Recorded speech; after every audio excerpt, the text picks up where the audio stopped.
ये वसन्ति द्विजा देवास् तेभ्यो नित्यं नमाम्यहम्। नमो गोभ्यः श्रीमतीभ्यः सौरभेभ्य एव च। नमो ब्रह्मसुताभ्यश्च पवित्राभ्यो नमो नमः। या विद्या शिवकेशवादिजननी या वै जगन्मोहिनी या पञ्चप्रणवद्विरेफनलिनी या चित्कलामालिनी या ब्रह्मादिपिपीलिकान्ततनुषुप्रोता जगत्साक्षिणी सा पायात् परदेवता भगवती श्री राजराजेश्वरी।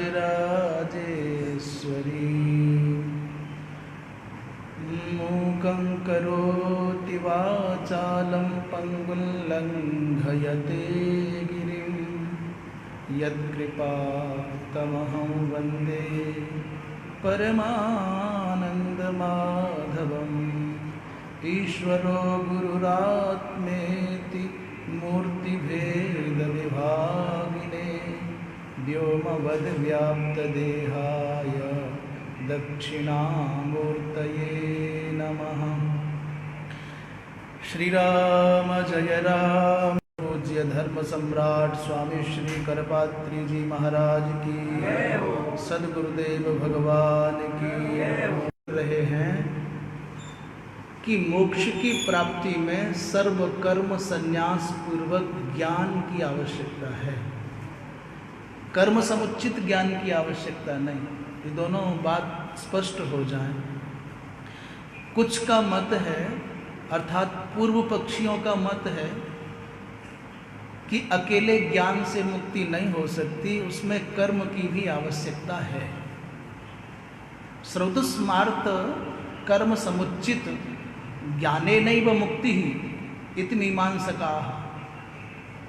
अन्य भी, परंतु आद्य जगद्गुरोः भगवतः शंकराचार्यस्य उद्घोषणा अस्ति नैवं नैवं, ये नहीं है। भगवान का अभिमत है कि कर्म समुचित ज्ञान के द्वारा मुक्ति नहीं, अपितु ज्ञाने नैव, केवलेन विशुद्धेन ज्ञाने नैव मुक्तिर्भवति, ऋते ज्ञानान्न मुक्ति। ऐसा भगवान भाष्यकार का मत है। और उनका कथन का तात्पर्य है कि कर्माधिक संपादन से अंतःकरण का शोधन होता है और शुद्ध अंतःकरण में ज्ञान का प्रकाश होता है, उससे मुक्ति होती है। ये कक्षाएं हैं, ये सोपान हैं, खंडन नहीं है किसी का। पर ये जैसे प्रथम कक्षा का विद्यार्थी प्रथम कक्षा की बात को ही सर्वोपरि माने, और पीएचडी में जो पहुंच गया है अथवा स्नातक स्तर पर जो पहुंच गया है वो प्राथमिक कक्षा की बातों का मखौल उड़ावे, ये बात नहीं।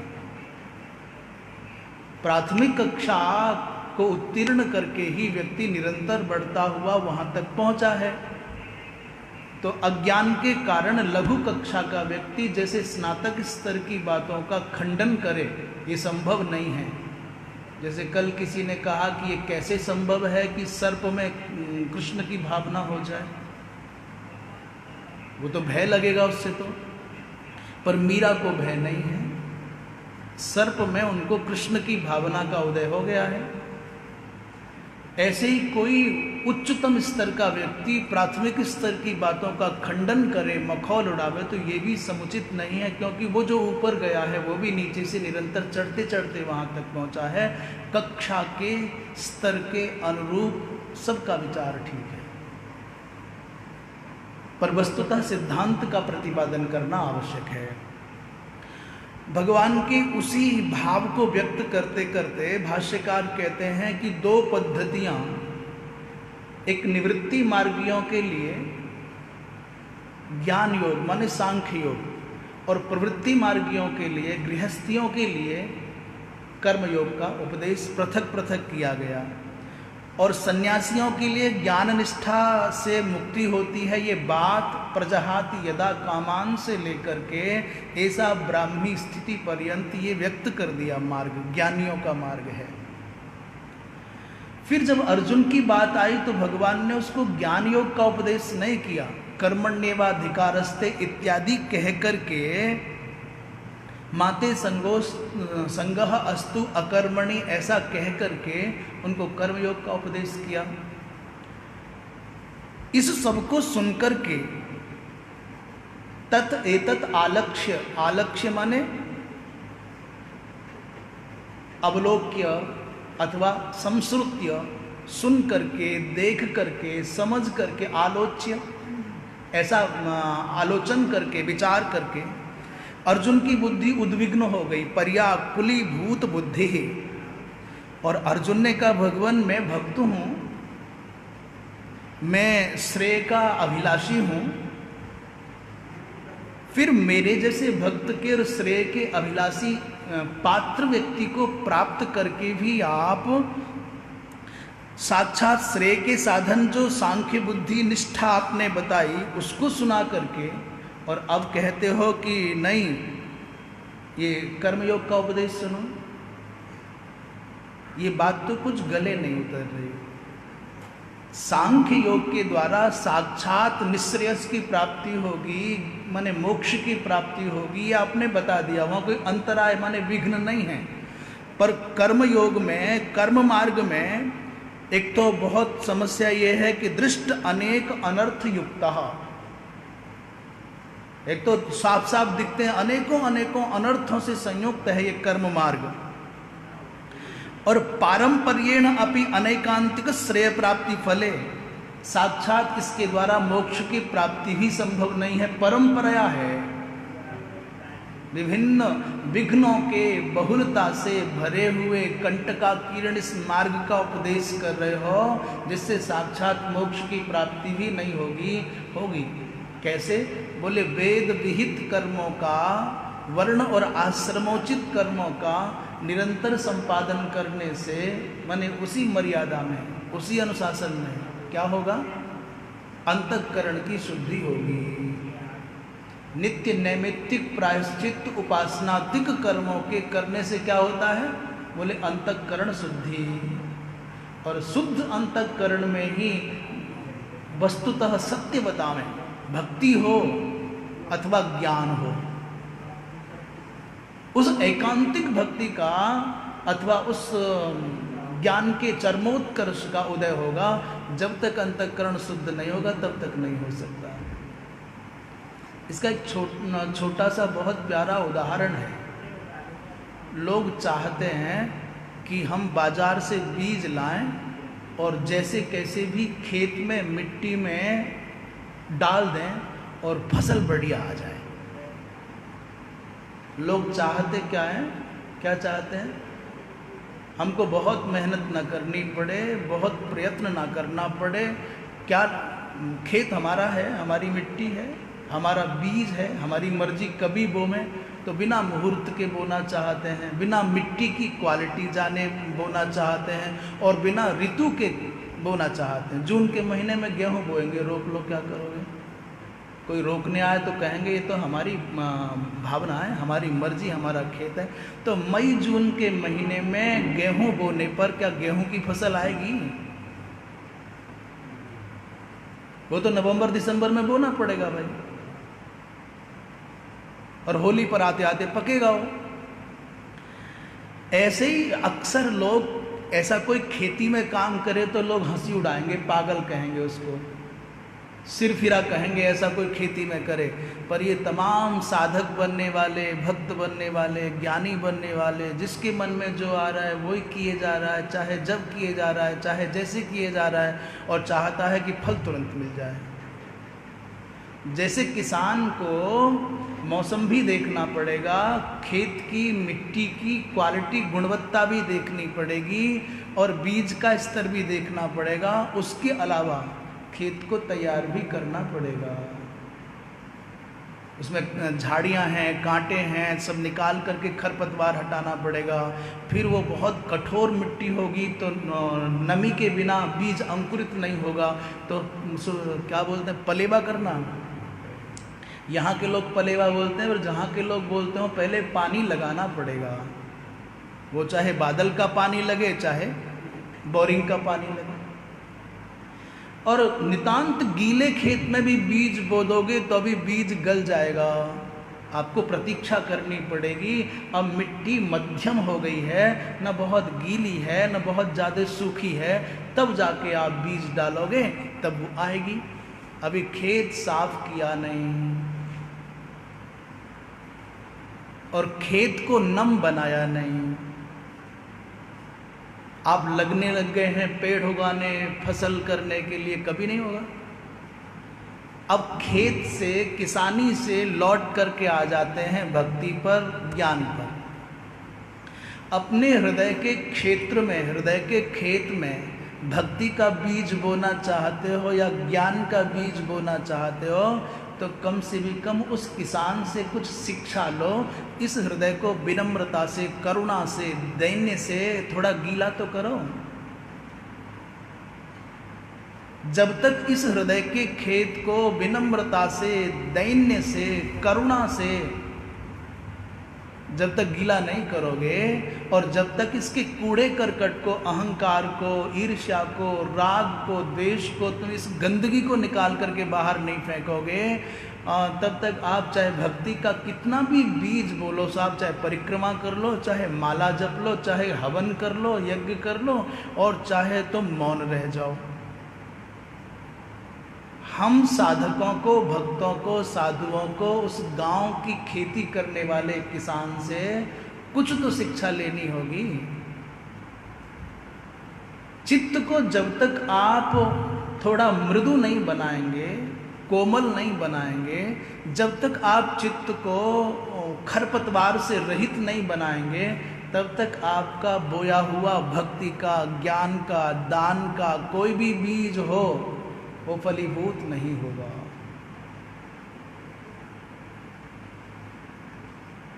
इसलिए भाई पहले हृदय को लायक तो बनाओ, योग्य तो बनाओ, किसमें बीज बोने योग्य हो गया है। करना कुछ नहीं चाहते, फल तुरंत चाहते हैं, पर ऐसा होगा नहीं। दृष्ट अनेक अनर्थों से युक्त है कर्म मार्ग,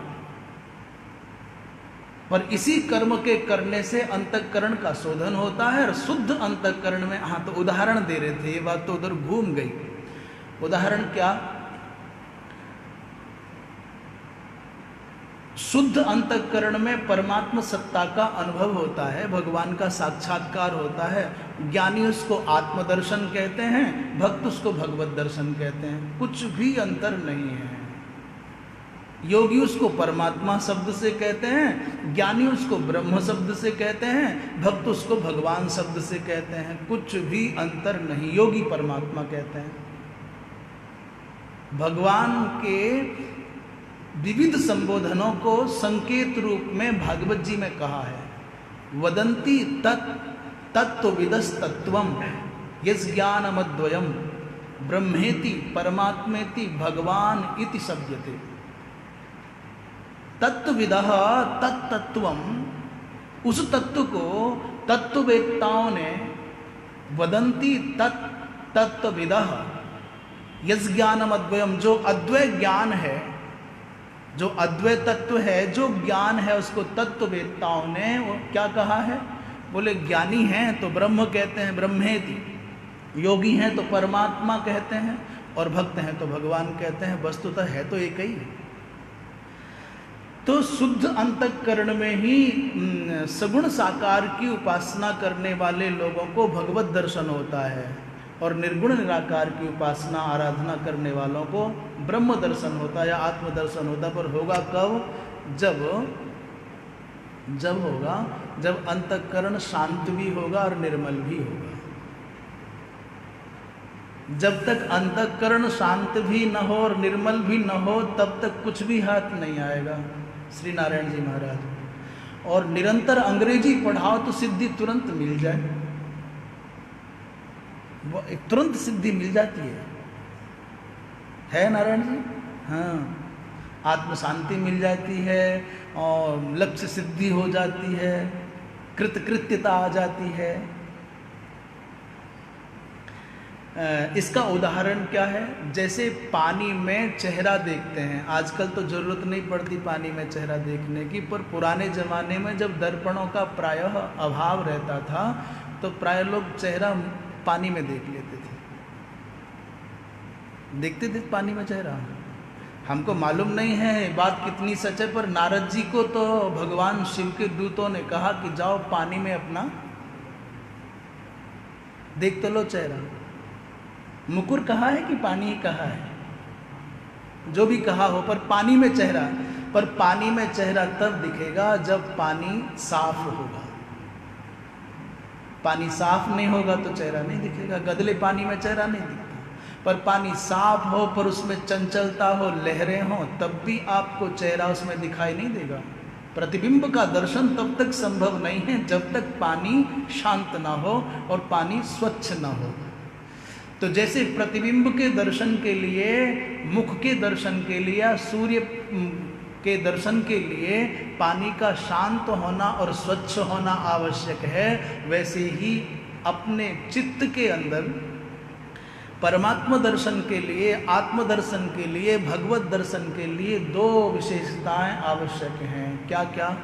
चित्त का शांत होना और चित्त का स्वच्छ होना परम आवश्यक है। जब तक चित्त शांत और स्वच्छ नहीं होगा तब तक इस हृदय में विद्यमान भी परमात्मा का दर्शन नहीं होगा। है ये विद्यमान तो है ही है। ईश्वर सर्वभूतानाम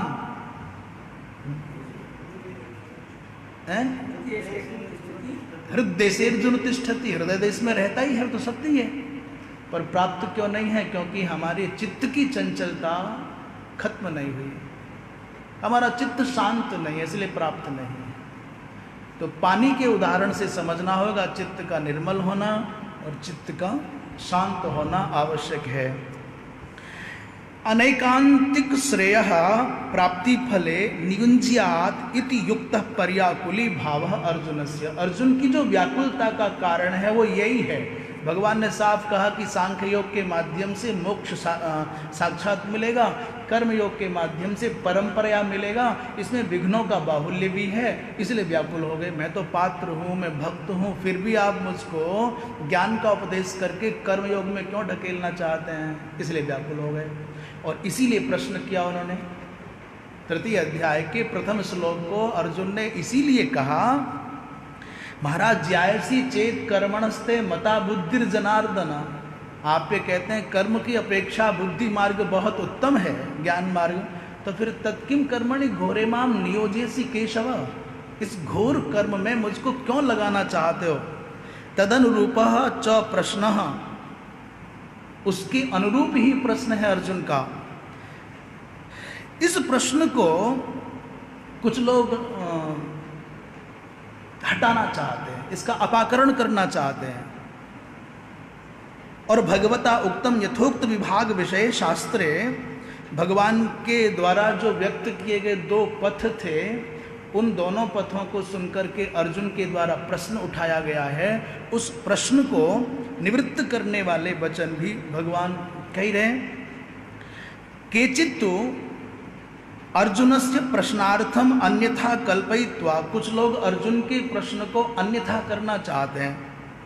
तत्प्रतिकूलम भगवत प्रतिवचनम वर्णयन्ति, और उस भगवान की जो अपनी पद्धति है कहने की, उसके भी प्रतिकूल कुछ कहना चाहते हैं टीकाकार। जब ये शिष्ट परंपरा है, किसी का खंडन करना होता है तो नाम नहीं लेते, यत्तु, किंच, केचित, केचन, ऐसा कहा जाता है। कुछ लोग ऐसा कहते हैं, जान रहे हैं कि वो ये हैं, परंतु नाम नहीं लेते। केचित आदि कह करके उनके पक्ष को रख करके फिर समाधान करते हैं। तो केचित तो माने कुछ लोग तो अर्जुन के इस प्रश्न का विभाजन नहीं किया। ज्ञान और कर्म की समुचित, माने कर्म समुचित ज्ञान की आवश्यकता है मोक्ष के लिए। ये बात समझ में आ रही है? कर्म समुचित माने कर्म से युक्त ज्ञान की आवश्यकता है मोक्ष के लिए, ऐसा उन लोगों ने कहा। भाष्यकार का मत है कि ज्ञान के द्वारा ही मुक्ति होगी। कर्म तो अविद्या कर्तृक होने के कारण वो पुनः बंधन का ही कारक होगा। तो वहां तो उन्होंने प्रतिज्ञा की थी कि सर्वेषाम आश्रमिणाम ज्ञान कर्मणो हो समुच्चयो गीता शास्त्रे निरूपितः, सबके लिए कर्म समुचित ज्ञान की आवश्यकता है, ये गीता शास्त्र का अर्थ है। और पुनः अब यहाँ जब आए तो यावत् जीव श्रुति चोदितानि कर्माणि परित्यज्य केवलादेव ज्ञानात् मोक्ष प्राप्यते इति एतत् एकांतेन एव प्रतिषिद्धम इति। और अब इन्होंने यहाँ आके क्या कहा कि भाई विशेष रूप से कहा कि शास्त्र ने कहा है द्विज के लिए, विशेषतया द्विजों के लिए कहा शास्त्र ने, यावत् जीव श्रुति चोदितानि कर्माणि, जब तक जीवे तब तक अग्निहोत्रादि कर्म करता रहे। अग्निहोत्र का लंघन नहीं होना चाहिए। अभी आजकल तो समग्र आश्रमों की परंपराएं व्यवस्थाएं विखंडित हो गई। किसी और की क्या, हम स्वयं के बारे में विचार करें तो कहने के लिए हम अवस्था की दृष्टि से चाहे जिस आश्रम के अधिकारी हों, पर व्यवस्था की दृष्टि से हमको ब्रह्मचर्याश्रम में माना जाता है। और ब्रह्मचर्याश्रम के अनुरूप ना दंड है, ना मेखला है, और ना ही हम आहिताग्नि हैं। ये अनाश्रमी के जैसे लक्षण है। ब्रह्मचर्य का मतलब है कि दंड हो, मेखला हो, नित्य अग्निहोत्र हो, और वो बात कुछ भी नहीं है। तो प्रायः आज के समय में आश्रम परंपराओं की जो शास्त्रीय परिपाटी है वो लुप्त प्राय होती चली जा रही है। ब्रह्मचारी में ब्रह्मचर्याश्रम के लक्षण घटित नहीं होते, गृहस्थी में गृहस्थोचित जो कर्तव्य हैं शास्त्रोचित वो नहीं घटित होते, और वानप्रस्थी के तो दर्शन ही दुर्लभ हैं। सन्यासियों में सन्यास के लक्षण पूर्णतया घटित नहीं होते, यथा कथनचित चल रहा है। तो वो कहते हैं कि शास्त्रों के द्वारा जो निर्देश किया गया है कि जब तक जीवे तब तक अग्निहोत्र करे, इन श्रुति विहित कर्मों का परित्याग करके केवल ज्ञान से मोक्ष प्राप्त होता है, ऐसा सिद्धांत गीता में नहीं है। ऐसा कुछ लोगों ने कहा। अर्थात उनका कथन है कि अग्निहोत्रादि कर्म करते करते, माने श्रौत कर्म करते करते ज्ञान होगा तो मुक्ति होगी, ऐसा गीता में है। पर कर्म रहित केवल एकाकी ज्ञान से मुक्ति नहीं होगी। एकांतेन एव प्रतिषिद्धम, पहले आप कह के आए कि कर्म समुचित ज्ञान के द्वारा मुक्ति होगी सबके लिए। अब कहते हैं कि भाई अग्निहोत्रादि कर्मों से रहित, ऐसा आपने कहा। इह तो आश्रम विकल्पम दर्शयता यावत् जीवत् श्रुति प्रेरितानाम नोदितानाम एव कर्मणाम परित्यागः उक्तः। यहाँ तीसरे अध्याय, वहाँ भूमिका में ऐसा कहा। ये परिपाटी वाद विवाद की परिपाटी है, अथवा कहें शास्त्रार्थ की परिपाटी है। अब दोनों पक्ष की बात एक ही व्यक्ति बोलता है तो कथोपकथन में एक रूपता होने के कारण विभाजन नहीं दिखाई देता। दो लोग अलग अलग खड़े होकर के बोले, पूर्व पक्ष कोई अलग बोले, उत्तर पक्ष कोई अलग बोले, तो उसमें विभाजन स्पष्ट दिख जाए। तो यहाँ तृतीय अध्याय में आश्रम विकल्प दिखाया टीकाकारों ने, और कहा कि जब तक जीवे श्रुति विहित कर्मों का त्याग, सन्यासियों के लिए बताया।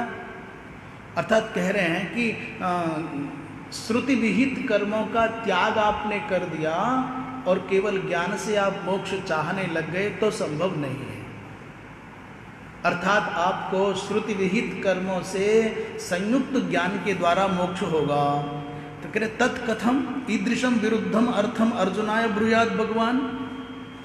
इस प्रकार सबके मन में शंका हुई कि ऐसा विरुद्ध कथन भगवान अर्जुन को क्यों कहेंगे, और फिर अर्जुन के जैसा समझदार जागरूक श्रोता भगवान के इन विरुद्ध वचनों को स्वीकार भी क्यों कर लेगा, सुनकर के चुप क्यों बैठ जाएगा। पूर्व पक्ष के रूप में कह रहे हैं तत्र एतत् स्यात्, हो लगता है ऐसा होगा कि गृहस्थानाम एव श्रौत कर्म परित्यागेन केवलात् एव ज्ञानात् मोक्षः प्रतिसिध्यते न तो आश्रमांतराणाम। ऐसा लगता है उन लोगों ने जिन्होंने ये बात रखी है कि कर्म समुचित ज्ञान के द्वारा ही मोक्ष संभव है, श्रुति विहित अग्निहोत्रादि को त्याग करके केवल ज्ञान से मुक्ति नहीं होती, ऐसा जो जिन लोगों ने कहा है, लगता है उन्होंने ये बात गृहस्थियों के लिए कही है। ये बात उन्होंने जो कही है गृहस्थानाम एवं, कि श्रौत कर्म का परित्याग करके केवल ज्ञान से मोक्ष नहीं होगा, ये बात गृहस्थों के लिए घटित हो गया ऐसा लगता है। न तो आश्रमांतराणाम, सन्यासी आदि के लिए ये नहीं है। सन्यासी आदि को तो होता ही है। उत्तर दे रहे हैं भाई, परंतु एतत् अपि पूर्वोत्तर विरुद्धमेव, पर ये बात तो उनके पूर्व के कथन के विरुद्ध जा रही है। उन्होंने पहले तो सभी आश्रम वालों के लिए ज्ञान कर्म का समुच्चय बता दिया। ज्ञान कर्मणो हो समुच्चयो गीता शास्त्रे निश्चितः अर्थः, ऐसा कहा। पहले प्रतिज्ञा की कि सबके लिए, गीता जी में सबके लिए ज्ञान और कर्म की एक रूपता, माने दोनों का साथ रहना मोक्ष के लिए जरूरी है। अब आगे आए तो कहने लगे भाई गृहस्थी व्यक्ति मोक्ष प्राप्त करेगा तो उसके लिए आवश्यक है कि वो श्रौतादि जो कर्म हैं, अग्निहोत्रादि कर्म हैं, उनका त्याग करके वो केवल ज्ञान से मोक्ष नहीं पा सकता, उसको दोनों चाहिए। पर हाँ, दूसरे आश्रम वालों के लिए बिना कर्म के ज्ञान मात्र से मुक्ति हो सकती है। तो अब पकड़ में आ गए। पहले का दोनों इकट्ठे और बाद में वर्गीकरण कर दिया, गृहस्थी के लिए वो नियम है, सन्यासी के लिए नहीं है। तो इति प्रतिज्ञाय यह कथम, ऐसी प्रतिज्ञा पूर्व में करके यहाँ क्यों तद विरुद्ध, अपने वचनों के विरुद्ध जाकर के केवल ज्ञान के द्वारा मोक्ष बता रहे हैं दूसरे आश्रम वालों को। फिर आगे कहते हैं, अच्छा अथमतम श्रौत्र कर्मापेक्षया एतद वचनम केवलादेव ज्ञानात् श्रौत कर्म रहितात् गृहस्थानां मोक्ष प्रतिसिध्यते इति तत्र गृहस्थानां विद्यमानमपि स्मार्तं कर्म अविद्यमानवत् उपेक्ष्य ज्ञानात् एव केवलात् न मोक्ष इति उच्यते। अब दूसरी बात ये कह रहे हैं, अच्छा हमको ऐसा लगता है कि गृहस्थियों को ध्यान में रख करके ये जो बात कही है कि श्रौत कर्म को छोड़ करके केवल ज्ञान के द्वारा मोक्ष गृहस्थी का नहीं हो सकता, भले ही उसमें स्मार्त कर्म रहे। स्मार्त कर्म के रहने पर भी यदि श्रौत कर्म का संपादन नहीं करते हैं तो फिर आप अकेले ज्ञान के द्वारा मोक्ष नहीं पा सकते। शायद ये बात उन्होंने ऐसे कही है। उसका उत्तर भी स्वयं दे रहे हैं, एतद अभिविरुद्धम, यदि आपका विचार ऐसा है कि श्रौत कर्म अग्निहोत्रादि त्याग दिए, स्मार्त कर्म देव पूजा आदि का आप करते हैं, तो भी श्रौत कर्म के बिना केवल ज्ञान से आपकी मुक्ति नहीं होगी, गृहस्थी के लिए बता रहे हैं। कह रहे हैं एतद अभिविरुद्धम, ये भी ठीक नहीं है। कथम माने कैसे? बोले बेचारा गृहस्थस्य एव स्मार्त कर्मणा समुचितात्, गृहस्थ के लिए ही स्मार्त कर्मों से समुचित ज्ञान के द्वारा मोक्ष का प्रतिषेध करोगे और दूसरे आश्रम वालों के लिए नहीं करोगे, इस बात को कोई विवेकी, कोई समझदार कैसे स्वीकार कर लेगा? सन्यासी के लिए आपने छुट्टी दे दी या दूसरे आश्रम वालों के लिए आपने छुट्टी दे दी और केवल गृहस्थ के ऊपर ये बंधन डाल दिया, इस बात को कोई समझदार तो मान नहीं सकता। किंच यदि मोक्ष साधनत्वेन स्मार्तानि कर्माणि ऊर्ध्वरेतसां समुच्चीयन्ते तथा गृहस्थस्य अपि इष्यतां स्मार्तैः एव समुच्चयो न श्रोतैः। कह रहे हैं भाई मोक्ष के साधनता में यदि स्मार्त कर्म ऊर्ध्वरेता महात्माओं के लिए भी आवश्यक हैं, स्मार्त कर्म समुचित ज्ञान के द्वारा सन्यासियों को मोक्ष होता है, ऐसा ऊर्ध्वरेता महात्माओं को होता है, ऐसा यदि आप कहते हैं तो गृहस्थ के लिए भी स्मार्त कर्म समुचित ज्ञान के द्वारा ही मोक्ष कहना पड़ेगा, श्रौत कर्म की आवश्यकता वहाँ नहीं है। पुनः पूर्व पक्ष के रूप में एक बात रख रहे हैं, अत श्रौतई स्मार्तई च गृहस्थस्य एव समुच्चयो मोक्षाय ऊर्ध्वरेतसाम तु स्मार्त कर्म मात्र समुचितात ज्ञानात् मोक्ष इति। यदि ऐसा माने कि गृहस्थ को दोनों प्रकार के कर्म करने होंगे, श्रौत कर्म भी और स्मार्त कर्म भी, थोड़ा जटिल सा हो गया ना, भारी सा हो गया। इसको संक्षेप में फिर एक विवरण सा बना करके फिर बता देंगे, संक्षेप में बता देंगे हिंदी। अभी चूँकि हमारी मन में भावना यह है कि हम शांकर भाष्य को अनुपदम माने एक एक पद पूर्वक पारायण करें, उस प्रतिज्ञा के अनुसार चल रहे हैं। पर घबराओ मत, जीवन में जैसे कभी कभी कठिनता और सरलता बदलती रहती है, ऐसे ही पाठ भी कभी कठिन और कभी सरल चलेगा। एक बार जयकारा लगाओ, बोले वृंदावन बिहारी लाल की जय। बोले साहब वृंदावन में बैठे हैं और यहाँ तो उद्धव जी महाराज के ज्ञान की भी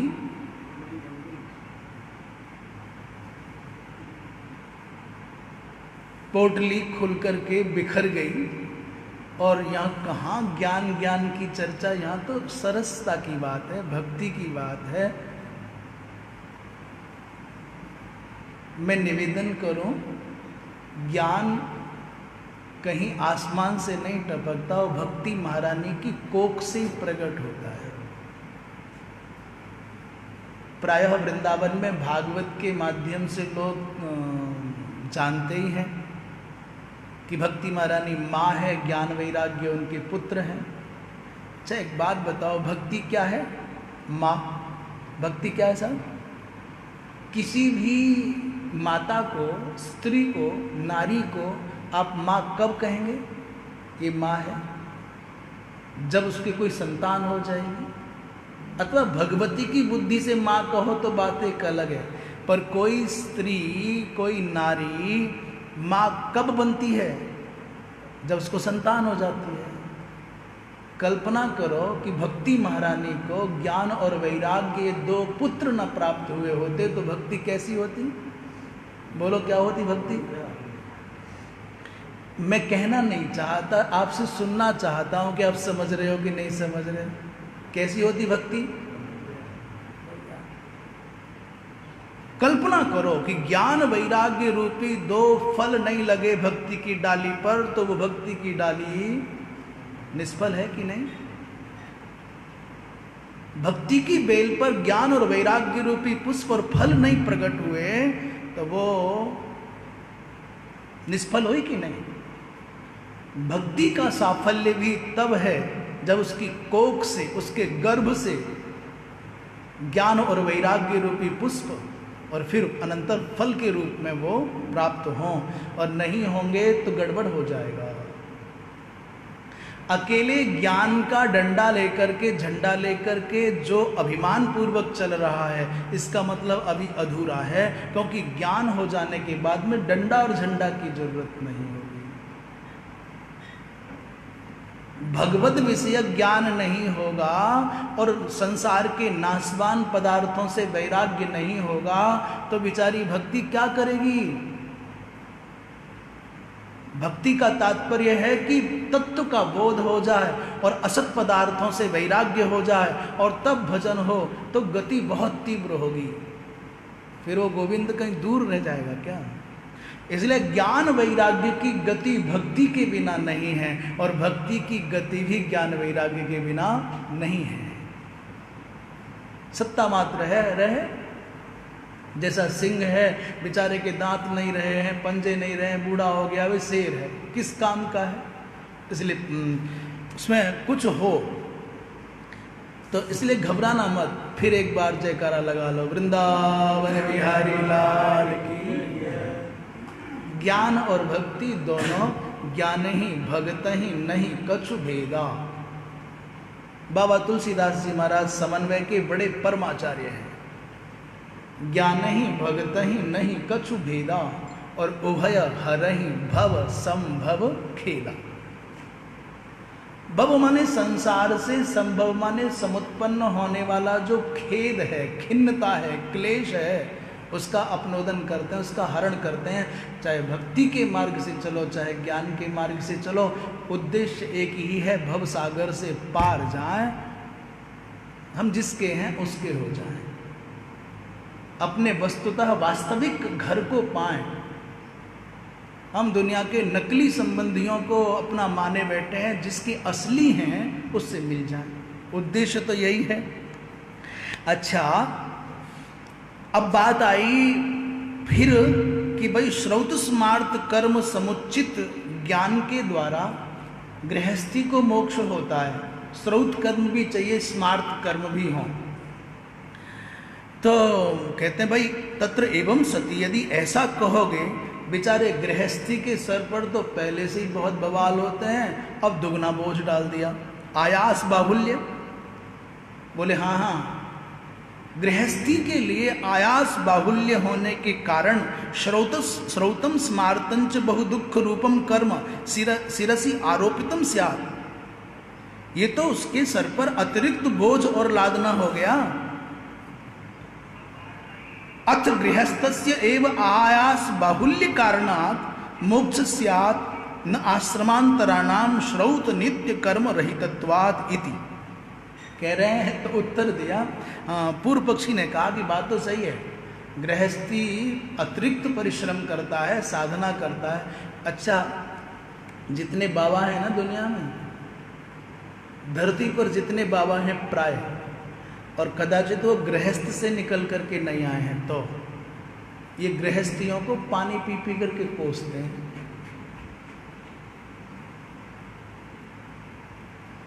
जितने भी सुलझे हुए हों, समन्वय विचार के हों, तो बात एक अलग है। अन्यथा जब देखो तब इनके मुख से गृहस्थ की निंदा मिलेगी, और गृहस्थ के बिना इनका एक भी काम नहीं चल सकता। भंडारे चलाने हो, आश्रम बनाने हो, मंदिर बनाने हो, कुछ भी करना हो, सब गृहस्थी से ही चलेगा। बिना गृहस्थी के चींटी को आटा नहीं मिलेगा। आपके देवताओं को स्वाहा के द्वारा हव्य नहीं मिलेगा। आपके पितरों को सनातन धर्म में गृहस्थी के बिना कव्य नहीं मिलेगा पितरों को। तो गृहस्थी माने समष्टि के संपोषण का दायित्व जिसके कंधों पर है, वो इतना। तो कह रहे हैं बात तो सही है, गृहस्थ आयास बाहुल्य के कारण मोक्ष का अधिकारी है, दूसरे आश्रम वाले नहीं हैं, क्योंकि श्रौत आदिक नित्य कर्मों से रहित हैं, और जो श्रौतादिक कर्मों से, नित्य कर्मों से रहित है, उसको मोक्ष कभी नहीं होगा। पूर्व पक्षी ने घोषणा कर दी। इसलिए मोक्ष होगा तो गृहस्थ का ही होगा, क्योंकि वो श्रौत स्मार्त नित्य नैमित्तिक कर्म करता है, उसके द्वारा उसका मोक्ष होना निश्चित है। अब कहते हैं भाई तत् अपि असत, ये बात तो बिल्कुल गलत है। ये बात तो एकदम गलत। सर्वोपनिषत्सु, सारे उपनिषदों में, इतिहास पुराण योग शास्त्रेषु च, इतिहास में, पुराणों में, योग शास्त्र में, ज्ञानांगत्वेन मुमुक्षोः सर्व कर्म संन्यास विधानात्, मुमुक्षु को सर्व कर्म संन्यास पूर्वक ज्ञान के द्वारा मोक्ष कहा है। आश्रम विकल्प समुच्चय विधानाच्च श्रुति स्मृत्योः, श्रुति स्मृतियों में आश्रमों के विकल्प और समुच्चय का भी विधान है। तो आपकी ये बात तो गले नहीं उतरी कि गृहस्थ का ही श्रौत स्मार्त कर्म संयुक्त ज्ञान के द्वारा मोक्ष होता है, सन्यासियों का नहीं। ये बात ठीक नहीं है, क्योंकि सब शास्त्रों में, सब पुराणों में, सब ग्रंथों में कर्म ज्ञान के द्वारा, कर्म संन्यास पूर्वक ज्ञान के द्वारा मोक्ष कहा है। कहते तब तो पक्की बात हो गई। पूर्व पक्षी ने कहा अस्तु एतत्तु सिद्धा सभी आश्रम वासियों को, सब आश्रम वालों को ज्ञान और कर्म का समुचित रूप स्वीकार्य हो गया। जो हम कहते थे वो आपने स्वीकार कर लिया, फिर तो पक्का हो गया। सबको ज्ञान, कर्म समुचित ज्ञान के द्वारा मोक्ष, तो हम भी कह रहे हैं, आप भी मान रहे हो। भाष्यकार कहते हैं नहीं नहीं नहीं, ऐसा नहीं, एवं नहीं। मुमुक्षो हो, मुमुक्षु शब्द का अर्थ है मोक्षस्य इच्छा अस्ति जस्य चित्ते, मोक्षाकांक्षी। मुमुक्षु माने मोक्ष की आकांक्षा वाला। बोले मुमुक्षो हो सर्व कर्म संन्यास विधानात्, जो मोक्षाकांक्षी है उसको सभी कर्मों के संन्यास का विधान किया गया है। और सर्व कर्म संन्यास का अर्थ है कर्म के फल में आसक्ति का संन्यास माने त्याग। इस शब्द का ये मूल भाव है। ऐसा अनेक शास्त्रों में लिखा है, वेद में लिखा है, बृहदारण्यक उपनिषद में वचन आता है व्युत्थाय अथ भिक्षाचर्यं चरन्ति। ऐसा वचन आता है बृहदारण्यक उपनिषद में। व्युत्थाय माने अस्मात् लोकात्, अस्मात् भोगात्, अस्मात् संसारात्, अस्मात् गृहस्थाश्रमात्। व्युत्थाय माने उठ करके, इस सांसारिक प्रपंच से, व्यवहार से, भोगोपभोग से उठ करके, भिक्षाचर्यम चरंति माने संन्यासिनः भूत्वा, सन्यासी होकर के साधनार्थं गच्छन्ति। इस संसार को भोग लिया, उपरत हो गए, अब छोड़ करके भिक्षु हो गए, उनके लिए कर्म का विधान नहीं रह गया। फिर तस्मात् संन्यास मेषाम तपसा मतिरिक्त माहो। नारद परिव्राजोपनिषद में आता है, इसीलिए संन्यास को तपस्याओं में सबसे बड़ी तपस्या कहा है, सबसे उत्तम तप है। न्यास एवात्यरेचयत्, ये संन्यास सबसे श्रेष्ठ है। एक जगह कहा है न कर्मणा न प्रजया न धनेन त्यागे नैके अमृतत्व मानसो।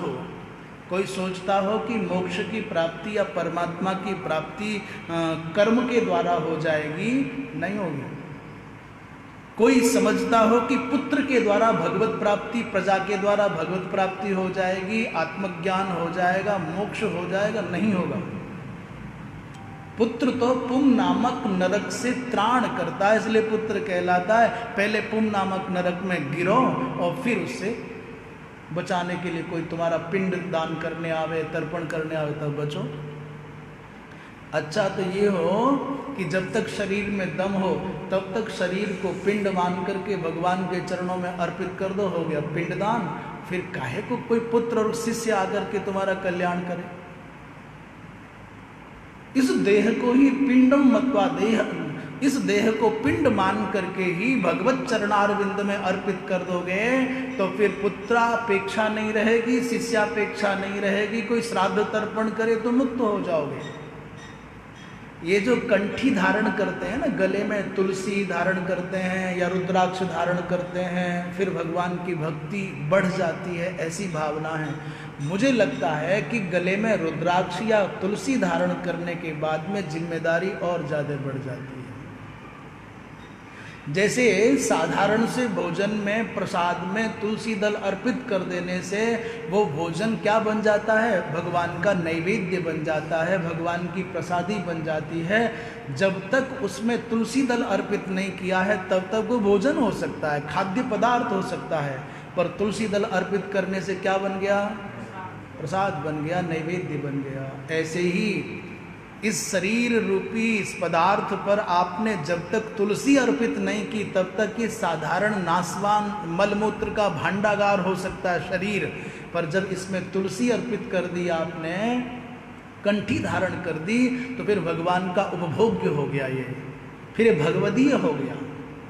और भगवदीय हो गया तो फिर आपको कोई अधिकार नहीं है, हक नहीं है इस शरीर को मलिन करने का, इसके द्वारा कोई निषिद्ध कर्म करने का।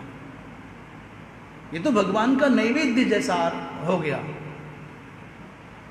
जैसे साधारण से भोजन पर तुलसी दल अर्पित करने से वो दिव्य हो जाता है, ऐसे ही देह पर तुलसी का एक भी कोई भाग आपने इसे जोड़ लिया तो देह दिव्य हो जाएगा, भगवदीय हो जाएगा। फिर भगवदीय देह के द्वारा यदि सांसारिक कृत्य होगा, माने निषिद्ध कर्म होगा, तो बड़ा अपराध माना जाएगा। इसलिए जिम्मेदारी और बढ़ जाती है तुलसी धारण करने से और रुद्राक्ष धारण करने से। कोई निषिद्ध कर्म हमारे द्वारा न हो, कोई निषिद्ध पदार्थ का सेवन हमारे द्वारा न हो। तो कर्म के द्वारा, प्रजा के द्वारा, और कोई चाहे धन के द्वारा, बोले भाई धन के द्वारा भी आत्मज्ञान या परमात्मा प्राप्ति नहीं होगी। त्यागे नई के अमृतत्व मानसु। कुछ महापुरुष तो त्याग से अमृतत्व की प्राप्ति की बात करते हैं। कस्य त्यागः? बोले देहाध्यासस्य त्यागः।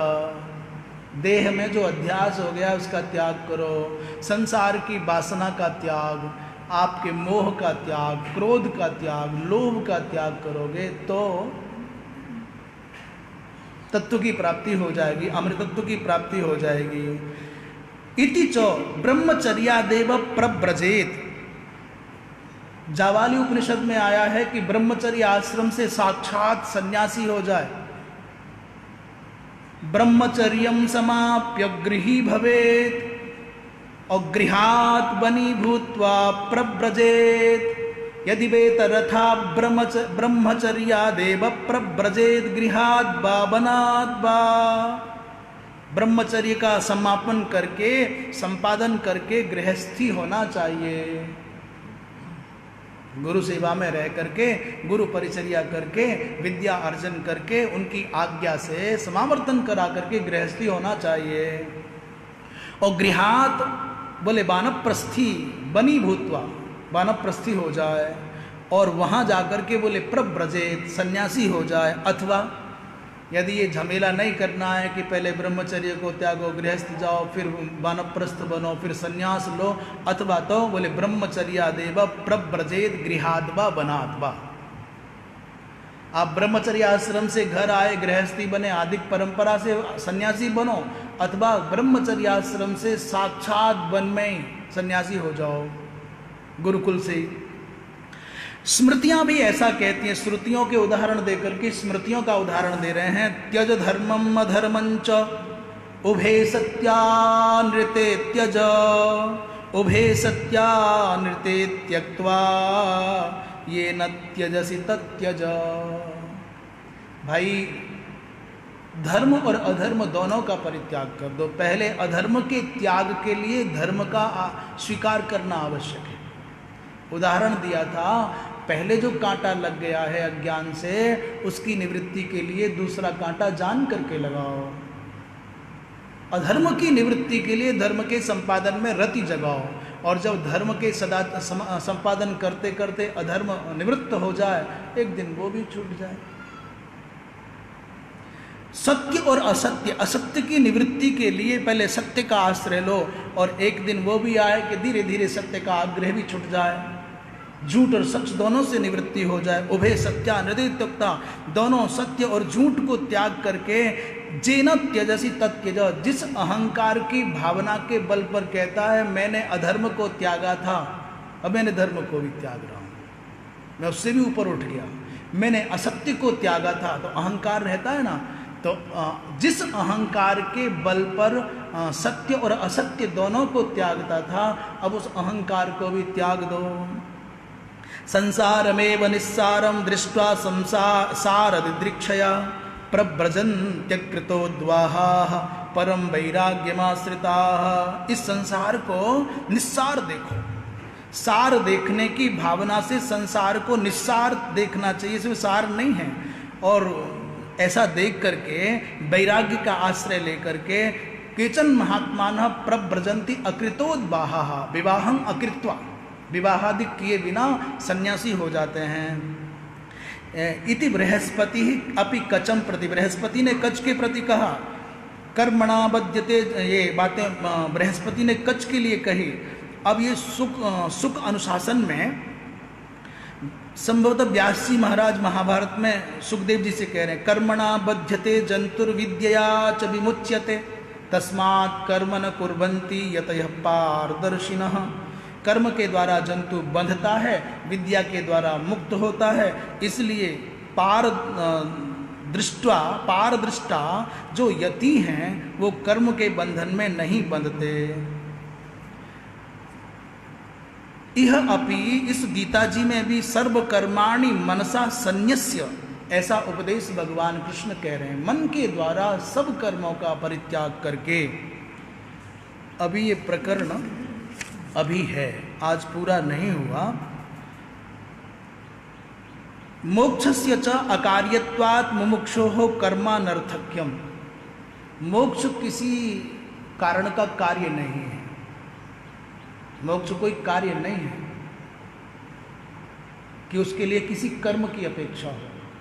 मोक्ष अकार्य होने के कारण मुमुक्षु को किसी कर्म का बंधन नहीं है, कर्म की आवश्यकता नहीं है। अब एक प्रश्न करके बात को यही रखते हैं।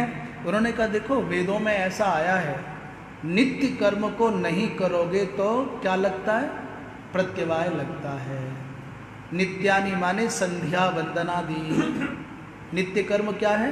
संध्या वंदन आदि। और नित्यानि यदि तुमने उनको किया, नित्य कर्मों को किया, तो कोई एहसान नहीं किया, वो तुम्हारा स्वभाव है, करना चाहिए। परंतु नहीं किया तो प्रत्यवाय होगा। नित्याधिक कर्मों को नहीं करोगे तो प्रत्यवाय साधना नहीं। कह रहे नित्यानि प्रत्यवाय परिहारार्थम अनुष्ठेयानि। नित्य कर्म तो तुमको करना ही होगा, क्योंकि अकुर्वन् विहितं कर्म निंदितं च समाचरन् प्रसज्ञश्चेन्द्रियार्थेषु नरपतनमृच्छति। जो विहित कर्मों को नहीं करता और निंदित कर्मों को करता है, माने विहित माने जिन कर्मों की आज्ञा है उनको करता नहीं, पर निषिद्ध कर्मों को करता है। संध्या वंदन की आज्ञा है ब्राह्मण के लिए, उनको करता नहीं। सुरापान की, प्याज पलांडू लहसुन खाने की निषेध है, उनको खाता है। धूम्रपान का निषेध है, उसे करता है। शास्त्रों में ऐसा लिखा है, धूम्रपान करने वाले ब्राह्मण को जो दान देता है वो भी नरक जाता है। दाता तु नरकम व्रजेत। और गृहीता क्या होता है? बोले गृहीता जायते ग्राम शूकरः, वो गांव का शूकर बनता है।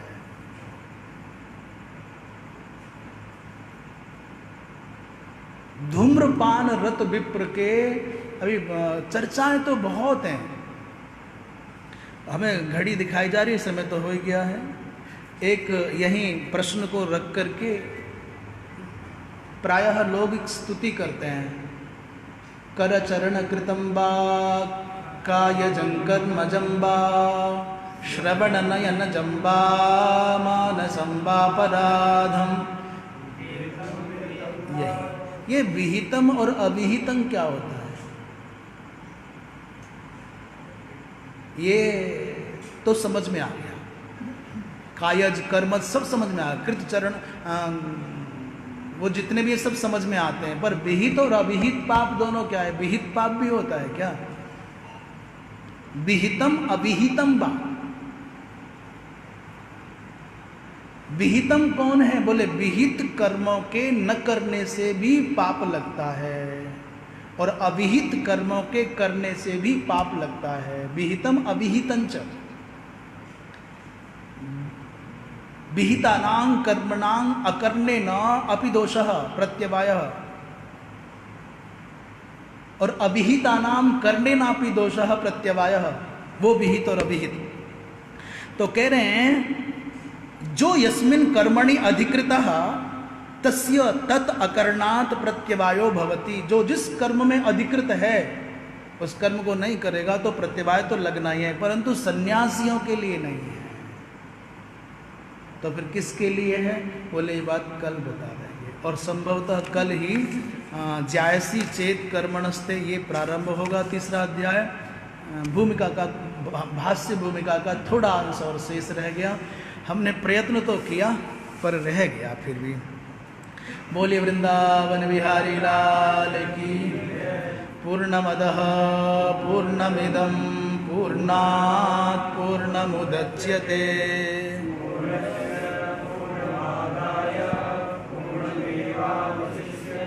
सर्वे भवन्तु सुखिनः सर्वे सन्तु निरामयाः सर्वे भद्राणि पश्यन्तु मा कश्चित् दुःखभाग् भवेत्। नारायण।